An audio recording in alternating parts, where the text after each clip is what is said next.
Welcome students, class 11th. Today in accounts we will discuss basic accounting terms. I already discussed liabilities, ठीक है, stock, raw material, work in progress, finished goods.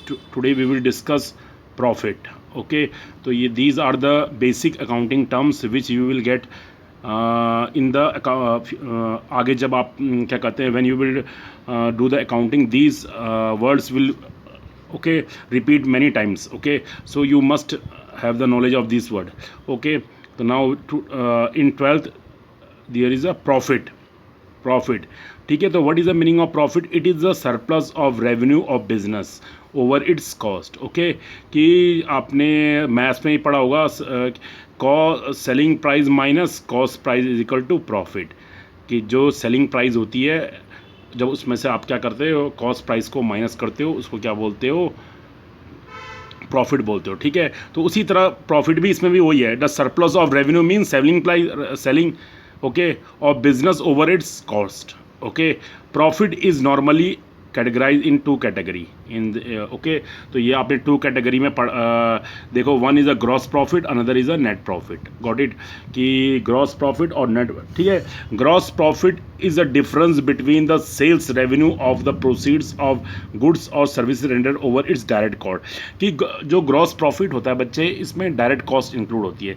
जब जो sales के जो sales होती है, जो रेवेन्यू होती है, उसमें से जब डायरेक्ट कॉस्ट को माइनस किया जाता है. Direct cost means that cost which involve directly to the product.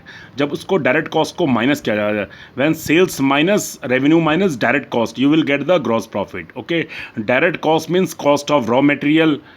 ठीक है, cost of raw material, purchase of goods, opening stock. Okay, I will discuss what is when you will do the profit and loss account, you will know what is the meaning of gross profit. Okay, so gross profit means when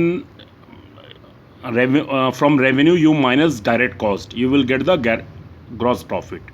Got it? उसी next है gross, next है net profit. तो net profit means कि when the gross profit में से आप indirect cost को minus करते हो. Okay, when the net profit is the profit made after allowing all the expenses. In the case expenses are more than the revenue, it is a net loss. Okay, कि जब आप क्या करते हो कि जब रेवेन्यू में से डायरेक्ट और इनडायरेक्ट कॉस्ट दोनों को माइनस करते हो. ग्रॉस प्रॉफिट कब आएगा? When revenue means sales minus direct cost, you will get the gross profit. But when you will minus from sales, you will minus direct costs plus indirect cost. Direct cost भी minus करनी है, indirect cost भी आपको minus करनी है. Okay, then you will get the net profit. Got it? So what are the direct costs, what are the indirect costs, I will discuss okay later on. Okay, or when the okay when in the case expenses are more than the revenue, then it will be a loss. A loss, second one is loss. A loss is the excess of expenses of period over related revenue.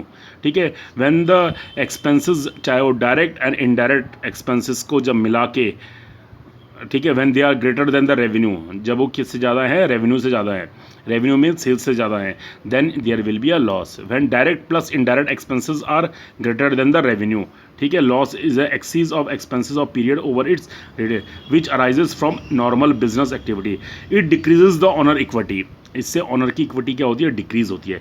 It also refers to a money और money growth, okay, against which enterprises receive no benefit. Okay, तो now see expenses.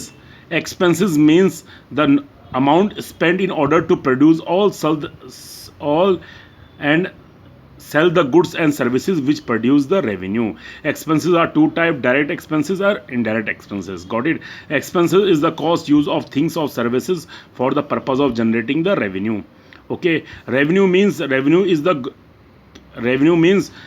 Is a gross inflow of cash. मतलब inflow, इससे business में inflow आता है, cash आता है. ठीक है, receivable and other consideration earn by the enterprises from the sales of goods. Okay, तो रेवेन्यू कहाँ से आता है? जब आप गुड्स को क्या करता है, जब बिजनेसमैन गुड्स को क्या करता है? सेल्स करता है.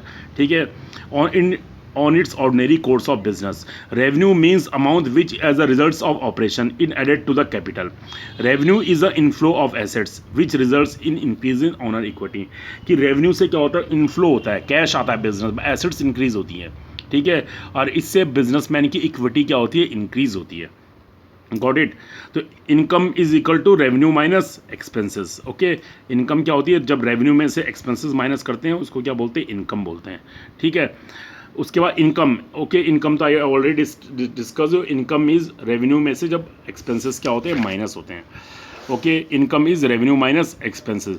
अब देखो ड्राइंग, ड्राइंग देखो, what is the meaning of drawing. देखो DRAWINGS, ड्राइंग्स. तो ड्राइंग्स का मतलब क्या होता है, when the businessman withdrawal money और value of goods for its own personal purposes, ठीक है, उसको बोलते हैं ड्राइंग. कि it is the amount of money और the value of goods which proprietor और a partner take for his domestic और पर्सनल यूज़. कि सपोज़ कि मेरे बिज़नेस में, मैं सपोज़ बिज़नेस कर रहा हूँ, ग्रॉसरी का बिज़नेस है. अब मैंने अपने घर के इस्तेमाल के लिए अपनी ही दुकान से, ठीक है, मेरी अपनी ग्रॉसरी शॉप से मैंने क्या कर दिया कि वहाँ से सामान ले लिया अपने डोमेस्टिक घर के यूज़ के लिए, ठीक है. जैसे कि मतलब क्या कहते हैं, शुगर ले लिया, या फिर ऑयल ले लिया, ठीक है, या फिर साबुन ले लिया, ठीक है, टूथपेस्ट ले लिया. किसके लिए, अपने घर के यूज़ के लिए. और इसके अलावा क्या कि मैंने वहाँ से अपने बिजनेसमैन ने क्या किया, अपने बिज़नेस से कुछ पैसा अपने पर्सनल पर्पस के लिए क्या कर दिया, निकाल दिया.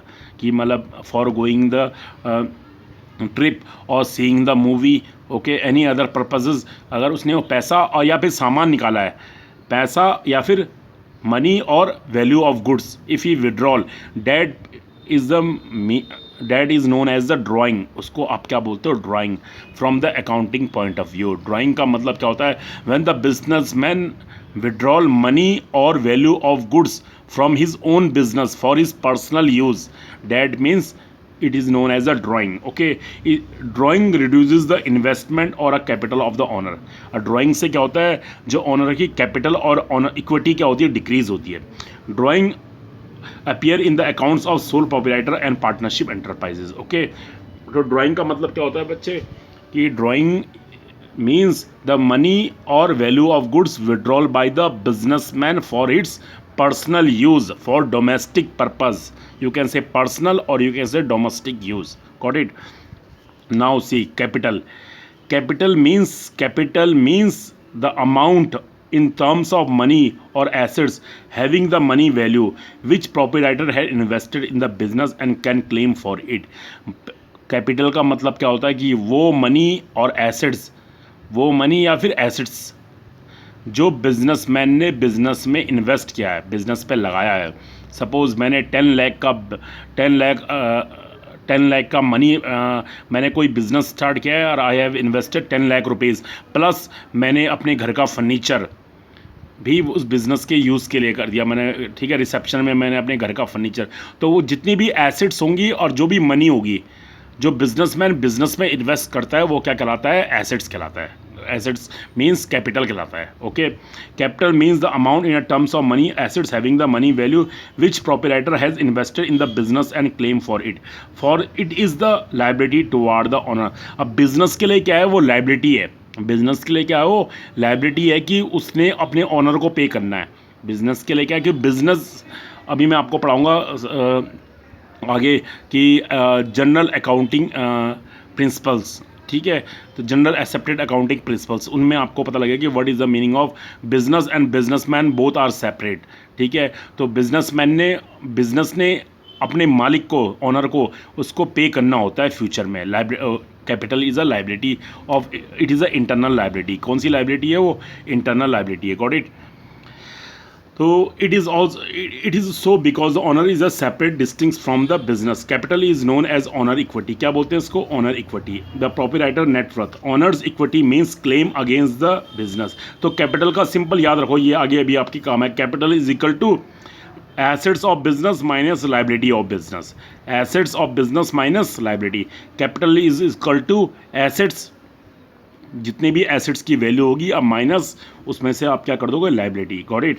अब देखो there are some important also, you can read it one by one, ठीक है। तो इनको मैं आपको शॉर्टली डिस्कस कर लेता हूँ, ठीक है। कॉस्ट, ठीक है, cost, some other important terms.